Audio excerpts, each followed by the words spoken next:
Programme اصول دین کے ساتھ محمد اصغر یزدانی ایک مرتبہ پھر آپ کی خدمت میں حاضر ہے، اور بات ہم کر رہے تھے کہ کیا فقر و فاقہ بعض پہ اور بعض کا امیر ہونا یہ عدل خداوندی کے خلاف نہیں؟ جواب دینے کی ہم نے کوشش کی، اور جو علماء نے بیان فرمایا وہ یہ ہے کہ یہ عدل خداوندی کے خلاف نہیں، بلکہ اللہ رب العزت نے خلق لکم ما فی الارض جمیعا، اللہ رب العزت نے ارشاد فرمایا کہ اس زمین میں جو کچھ بھی ہے وہ تم سب لوگوں کے لیے ہے، یعنی سب کچھ جو کچھ زمین میں ہے وہ سب انسانوں کے لیے ہے۔ اس زمین میں، اس کائنات میں جتنی بھی اشیاء موجود ہیں ان پہ سب کا حق برابر کا ہے، لیکن حاصل وہی کرے گا، اتنا ہی حاصل کرے گا، اور وہی کرے گا کہ جو کوشش کرے گا۔ اللہ رب العزت نے انسانوں میں استعداد بھی رکھی ہے، اور کائنات کی ان چیزوں میں اس کے لیے رزق بھی رکھا ہے۔ اب کوئی کوشش کرے زیادہ تو اسے زیادہ ملے گا، اگر کوئی کم کوشش کرتا ہے تو اسے کم ملے گا۔ کالر ایک میرے ساتھ ہیں جی، السلام علیکم۔ السلام علیکم مولانا صاحب، میں مسز زیدی بول رہی ہوں ورجینیا سے۔ جی جی، مجھے آپ سے یہ پوچھنا تھا کہ آپ نے جو ام البنین کی نماز قرآن بتایا تھا تو اس کے ساتھ کیا حاجت کی نماز بھی پڑھنی تھی؟ آپ اس کو ایک دفعہ ریپیٹ کر دیں میرے لیے تو بڑی مہربانی ہوگی۔ شکریہ جی۔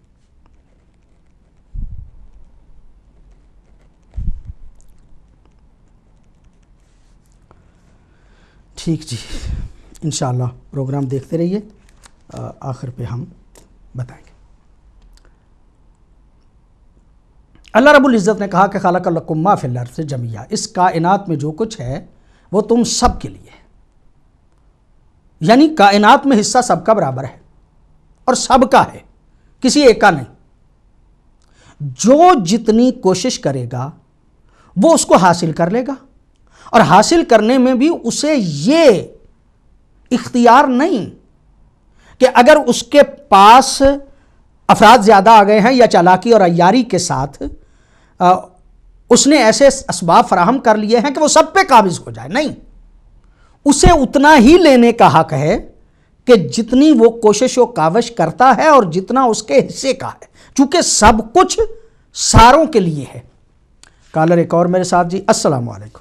وعلیکم السلام ورحمۃ اللہ وبرکاتہ۔ قبلہ میں تعظیم نقوی بول رہا ہوں لندن سے۔ جناب علی، قبلہ آپ نے فرمایا کہ انسان کی فطرت میں اللہ نے یہ رکھ دیا ہے کہ اسے سوسائٹی چاہیے، اسے وہ سب کے ساتھ مل کے رہنا پڑتا ہے، اس کو وہ اکیلا نہیں رہ سکتا۔ تو سوال میرا یہ ہے کہ اگر یہ بات فطرت میں ڈال دیے تو پھر انسان قطع رحمی کا جو ہے اس کا کیا سبب ہوتا ہے کہ وہ قطع رحمی کرنا شروع کر دیتا ہے؟ اور اگر وہ ایسا کرتا ہے تو کیا وہ فطرت کے اگینسٹ میں جاتا ہے؟ اور اگر وہ جاتا ہے اگینسٹ میں تو مثال کے طور پر یہ عدل ہے کہ اگر میں مثال کے طور پر اگینسٹ میں جا رہا ہوں حالانکہ میری فطرت میں بھی ہے اور ایک شخص دوسرا نہیں جا رہا، اور اس کی وجہ سے بھی کیا رزق کم زیادہ ہو سکتا ہے؟ اس سے ذرا روشنی ڈال دیجیے گا۔ جی ٹھیک ہے جی۔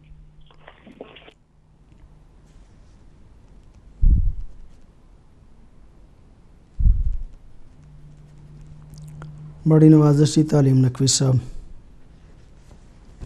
میں چاہتا ہوں کہ تھوڑی سی بات کو مکمل کر لوں۔ میں یہ کہنا چاہ رہا تھا کہ ہر چیز جو ہے وہ ہر انسان کے لیے ہے، اور اس کا وہ حصول اتنا ہی کر سکتا ہے کہ جتنا اس نے محنت و کوشش کی ہے۔ شاید بات میری ابھی مکمل نہیں ہو پائے گی جی۔ کالر ایک اور میرے ساتھ ہیں جی، السلام علیکم۔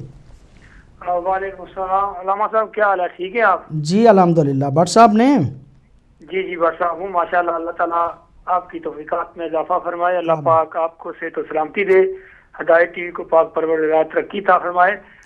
شاید یہ ہمارے آپ کے جو پروگرام رکھا ہوا ہے اس کے حوالے سے نہیں ہے، لیکن تھوڑی سی علامہ صاحب مجھے یقین ہے کہ میری پریشانی اور تمام جتنے لوگ سنیں ان کی دور فرما دیں گے۔ علامہ صاحب، میں جس معاشرے میں ہم رہتے ہیں یہاں بچیوں کو اپنی جائیداد سے حصہ نہیں دیا جا رہا۔ کیا وجہ ہے علامہ صاحب؟ وہ لوگ نمازی بھی ہیں، پرہیزگار بھی ہیں، جائیدادیں بھی ہیں۔ قرآن اور حدیث کی روشنی میں جس طرح واضح الفاظ میں بچی کو جتنا حق ہے وہ آپ بتا سکتے ہیں کہ ضرور دینا چاہیے، اور جو لوگ نہیں دیتے کیا ان کی نمازیں، حج یہ قبول ہونے میں کوئی پرابلم کرتے ہیں یا نہیں؟ دعاؤں میں یاد رکھیے گا. علامہ صاحب مجھے یقین ہے کہ ضرور انشاءاللہ رہنمائی فرمائیں گے. خدا حافظ. شکریہ جی.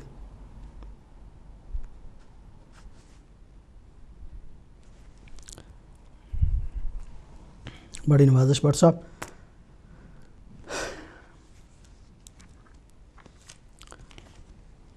ایک اور کالر جی شاید میرے ساتھ ہیں. السلام علیکم. ہلو وعلیکم السلام. جی فرمائیے کون بہن کہاں سے؟ جی ہلو جی فرمائیے آپ آنے رہیں. جی میں پاکستان حیدرآباد سے بات کر رہی ہوں مولانا صاحب. جی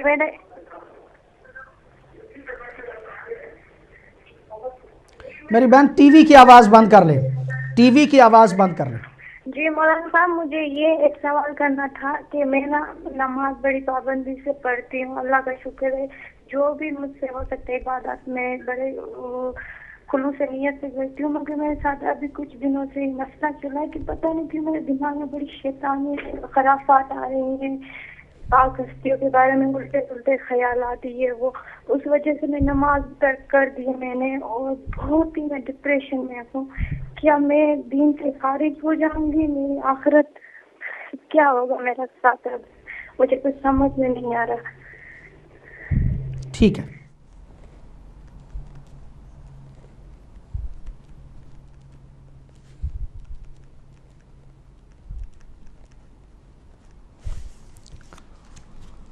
ایک اور کالر جی ساتھ ہیں میرے. السلام علیکم. السلام علیکم.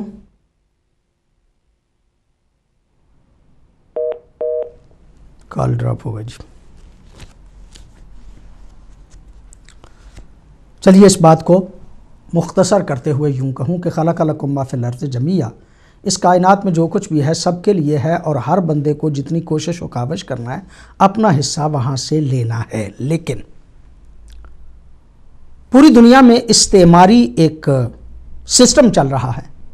اس سسٹم میں کچھ لوگ اپنی چالاکی اور عیاری کی وجہ سے دوسروں کے حقوق پہ قبضہ کر کے ان کو غربت کے عالم میں رکھنے کی پوری طرح سے کوشش و کاوش کر رہے ہیں.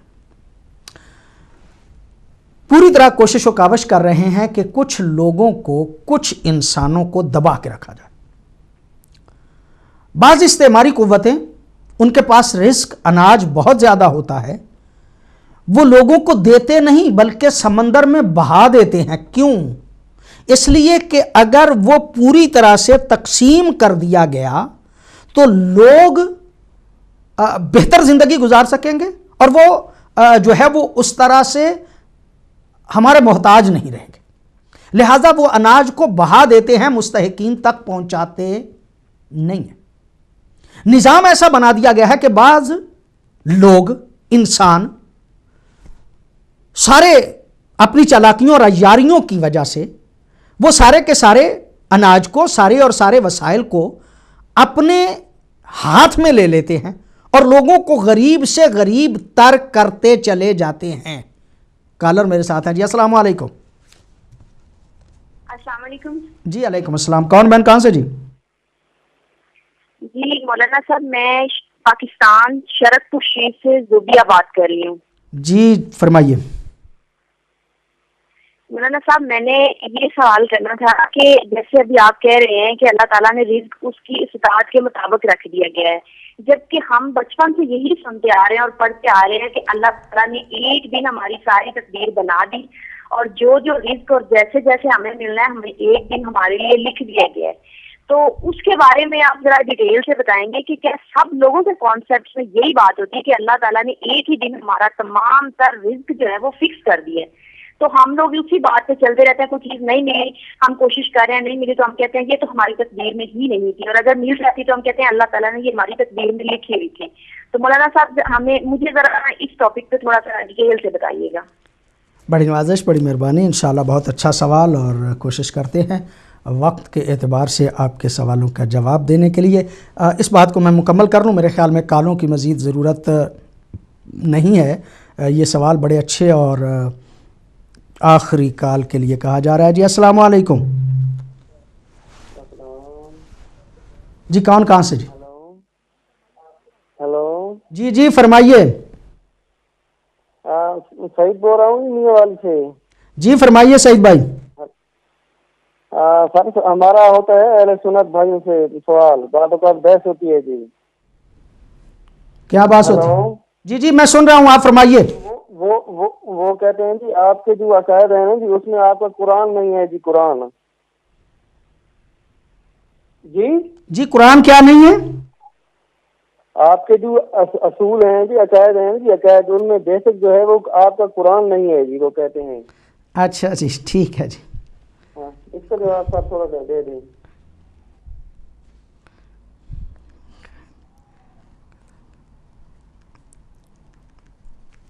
کالیں بند کر دی جائیں جی. میں چاہتا ہوں کہ وقت بھی کم ہے اور سوالوں کا جواب بھی دینا ہے.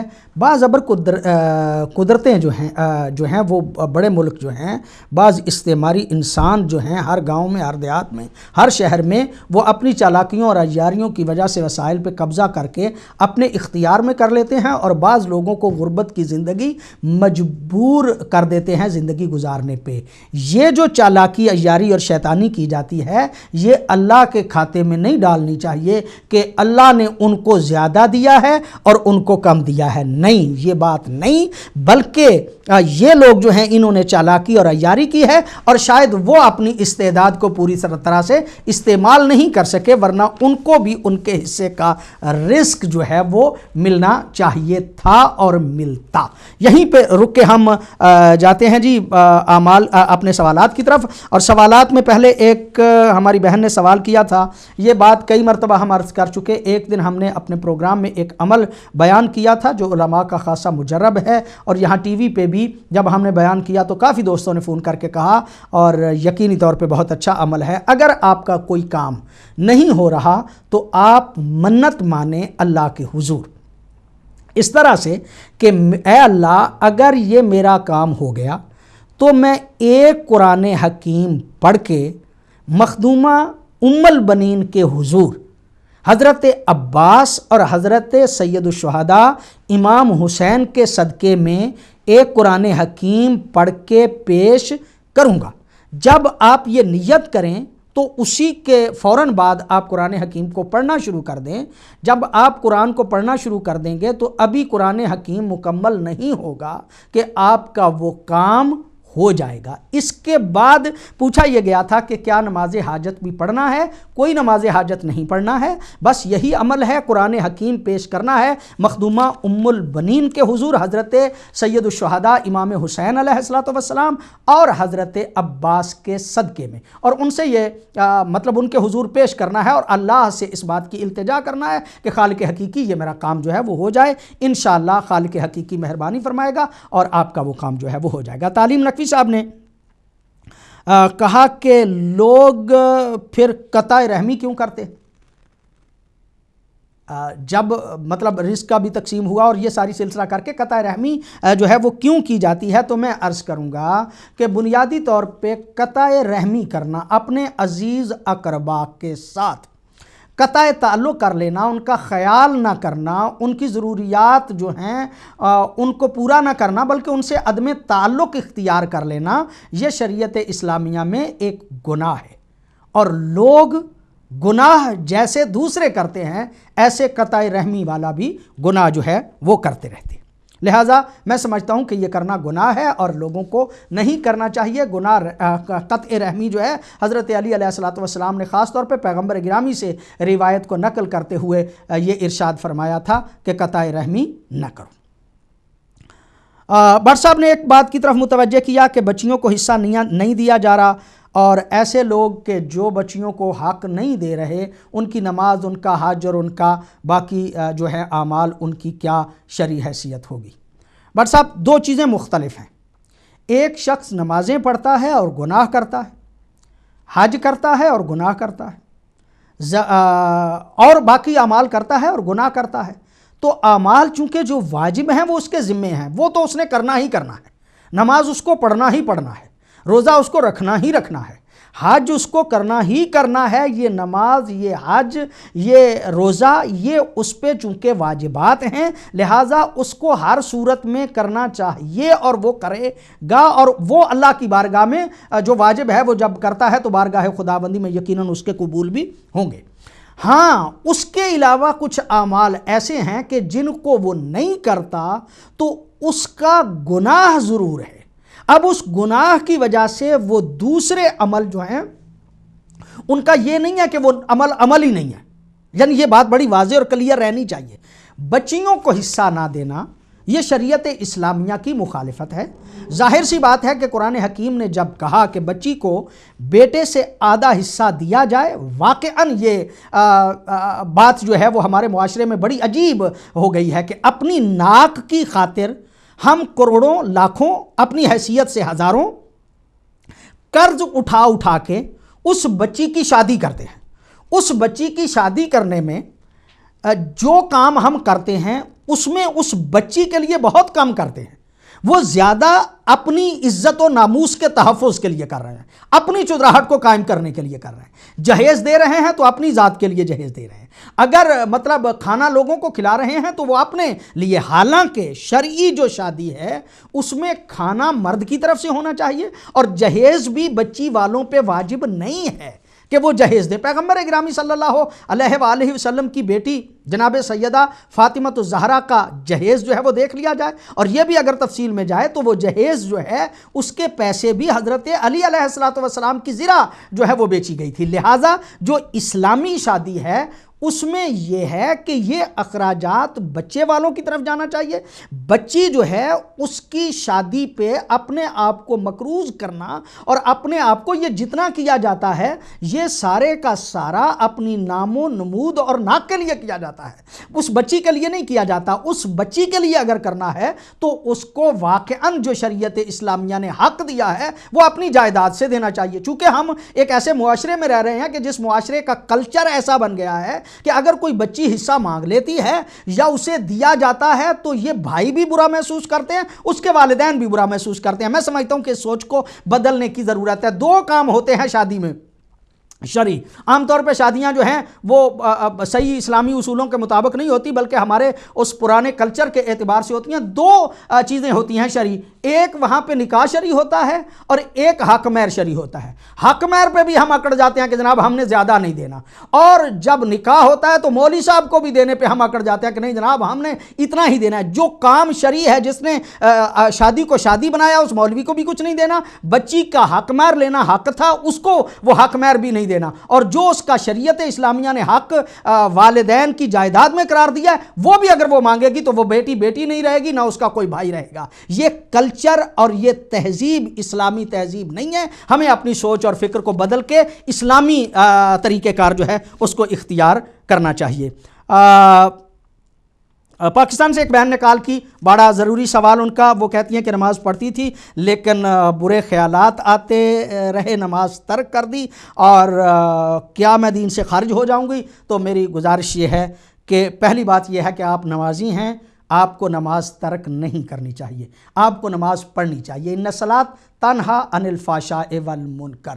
یہ نماز ہی وہ ایک ذریعہ ہے کہ جس ذریعے سے آپ فحشاء سے بھی بچ سکتی ہیں، برے خیالات سے بھی بچ سکتی ہیں. اپنا زیادہ سے زیادہ دل لگائیے اسی نماز میں، اور وہ برے خیالات، وہ شیطانی خیالات جو ذہن میں آتے ہیں ان کو جھٹک دینا چاہیے. اگر آپ عادت ڈالیں گی، آپ مسلسل ایسا عمل کرتی رہیں گی، نماز پڑھتی رہیں گی، اچھے اعمال کرتی رہیں گی، واجب کام کرتی رہیں گی، حرام جو ہے ان کو ترک کرتی رہیں گی، تو آہستہ آہستہ آپ کے ذہن سے خیالات برے جو ہیں وہ نکلتے جائیں گے. ساتھ ساتھ محمد و آل محمد پہ درود پڑھیں اور ان کے حضور اپنے آپ کو شفیع بنائیں، اللہ کے حضور محمد و آل محمد کو اور ان کو سفارشی بنائیں. یقینی طور پہ آپ کے خیالات جو ہیں وہ آہستہ آہستہ پاکیزہ ہو جائیں گے. لہٰذا نماز کے ترک کرنے سے بندہ دین سے خارج نہیں ہوتا۔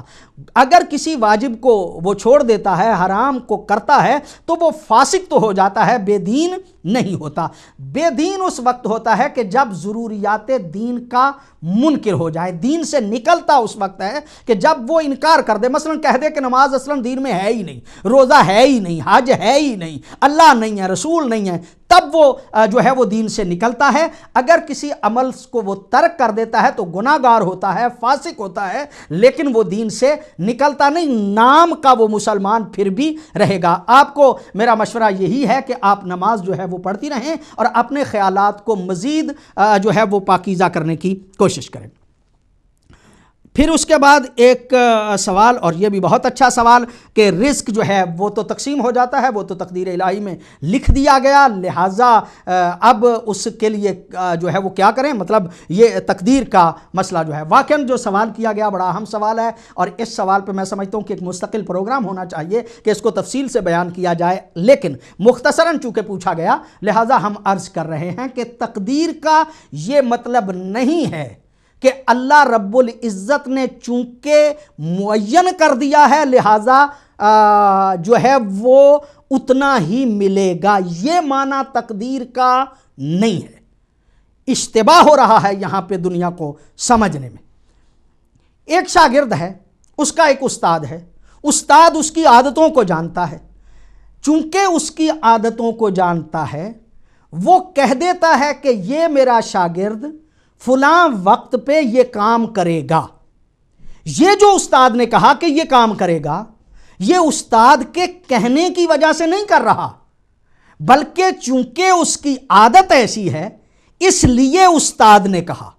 اب استاد کا یہ کہنا تخمینے کی بنیاد پہ ہے، یہ اس کی عادتوں کو سمجھ کے ہے۔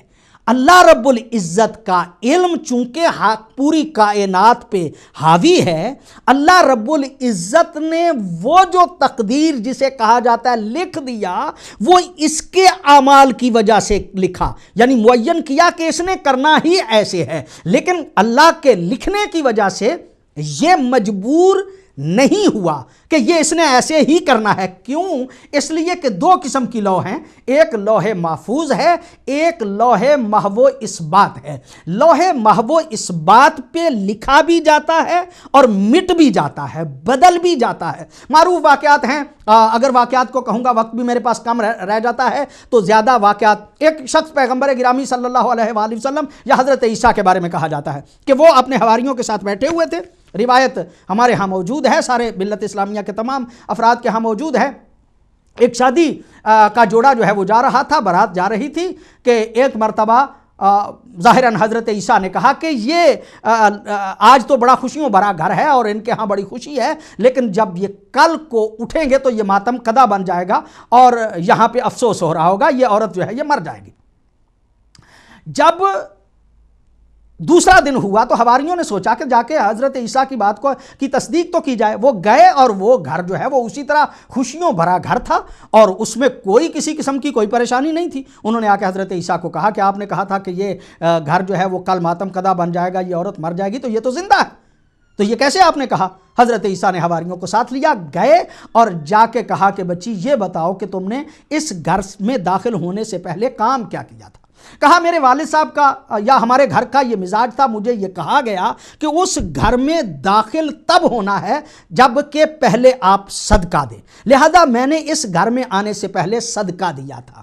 اس صدقہ چونکہ یہی وجہ ہے کہ صدقے کو رد بلا جو ہے وہ بھی کہا جاتا ہے، اور جب بھی کوئی مجھ سے پوچھتا ہے کہ میں مشکلات میں اور پریشانیوں میں ہوں تو میں اسے یہی مشورہ دیتا ہوں کہ یہ زیادہ در بدر نہ پھریں، خود دعا کریں اور اللہ کے حضور صدقہ دیں تو آپ کی مشکلات جو ہیں وہ حل ہو جائیں گی۔ یہ کاروباری لوگ جو ہیں وہ آپ سے بہت زیادہ اینٹ لیتے ہیں، وہ بہت زیادہ پیسے آپ سے جو ہے وہ کما لیتے ہیں اور آپ بھی اسی ضعیف الاعتقادی میں جا کے ان کے پاس پتہ نہیں کتنے کتنے پیسے صرف کر دیتے ہیں۔ اگر ان چکروں میں نہ پڑیں، اللہ کے حضور دعا کریں، معصومین نے جو اعمال بیان فرمایا ان اعمال، ان اوراد کو، ان وردوں کو کریں اور ساتھ ساتھ جو ہے وہ مستحقین کے لیے صدقہ دیں تو آپ کی مشکلات جو ہیں وہ ختم ہو جائے گی۔ کہا کہ میں نے سب سے پہلے صدقہ دیا تھا۔ حضرت عیسیٰ نے کہا کہ اندر جاؤ، جا کے اس کے بیڈ کو اکھاڑا، یعنی اس کو اوپر کیا، اور اس کے نیچے ایک سانپ بیٹھا ہوا تھا اور اس سانپ کے منہ میں وہی صدقہ جو ہے وہ موجود تھا۔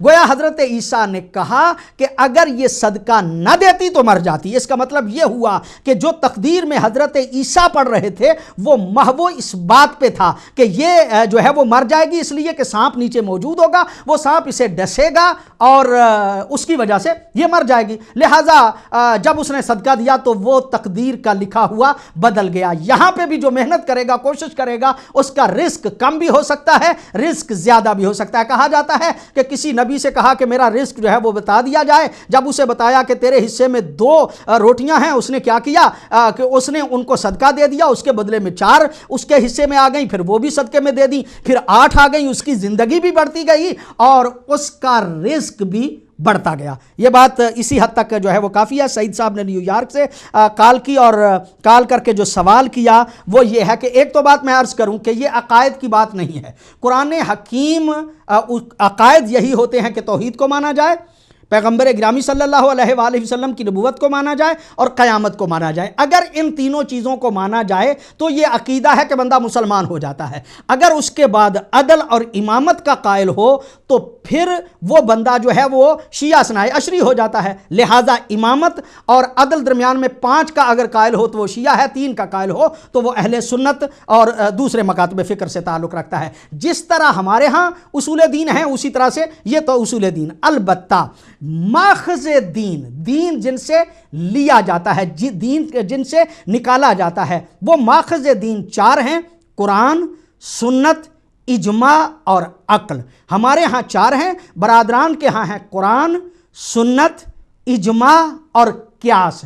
ہم بھی قرآن کو مانتے ہیں، وہ بھی قرآن کو مانتے ہیں، ہم بھی سنت کو مانتے ہیں، وہ بھی سنت کو مانتے ہیں، ہم بھی اجماع کو مانتے ہیں، وہ بھی اجماع کو مانتے ہیں، ہم عقل کے قائل ہیں، وہ قیاس کے قائل ہیں۔ لہٰذا یہ کہنا کہ ہمارے عقائد میں یا ہمارے دین میں قرآن حکیم نہیں، ہمارے مذہب میں تو بنیاد ہی قرآن ہے، اور قرآن کے حوالے سے کئی پروگرام جو ہیں وہ ہم آپ کی خدمت عالیہ میں پیش کر چکے۔ چونکہ مجھے کنٹرول روم سے بار بار کہا جا رہا ہے وقت ختم ہو گیا، انشاءاللہ اگلے پروگرام تک محمد اصغر یزدانی کو اجازت دیجیے۔ والسلام علیکم ورحمۃ اللہ وبرکاتہ۔